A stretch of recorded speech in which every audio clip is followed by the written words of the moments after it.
PBA recap para sa unang laban. Nagharap nga ang Northport Battang Pier na may kartadang 5-2 record at Meralco Bolt na may kartadang 4-1 record.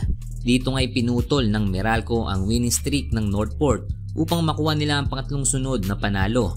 Pinangunahan ng kanilang bagong import na si Zach Lofton ng kanilang opensa na binuhat ang Meralco sa kanyang 54 points, 7 rebounds at 4 assists. Si Lofton ay pansamantalang pumalit sa injured nilang import na si Subraimo. Sa local naman ay nanguna si Alin Maliksi na kumana ng 18 points at may tig 11 points naman si Chris Newsam at Raymond Almasan. Sunod na makakalaban ng Meralco ang Converge sa December 17 sa Inares Center, Antipolo. Para sa Northport naman ay kumamada si Fran Yu ng 31 points at Arvin Tolentino 25 points. Malamig naman ang naging opensa ng kanilang import na nakapagtala lang ng 9 points.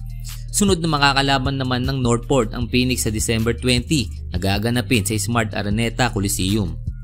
Second game, nagharap naman ng wala pa ring talong Magnolia at ang kagagaling lang sa pagkatalong SMB, kung saan ngayon nagpatuloy pa rin ang winning streak ng Magnolia matapos nilang talunin ng SMB sa score na 94-90. Patuloy pa rin ang magandang nilalaro ng kanilang import na si Tyler Bay na nakapagtala ng 31 points, 21 rebound at 3 assists.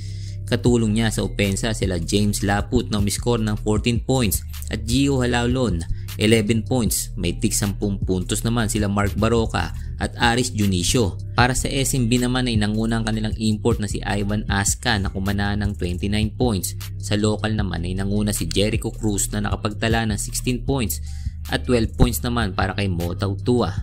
Sunod na makakalaban ng Magnolia ang Rain or Shine sa December 16 nagaganapin sa Cagayan de Oro Convention Center sa Cagayan de Oro City.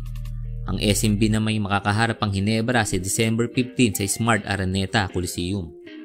Narito naman ang PBA team standing as of December 11. Nangunguna pa rin ang Magnolia na wala pa rin talo na may 7-0 record. Pangalawa naman ang Phoenix na may 6-1 record. Pangatlo naman ang Meralco na may 5-1 record.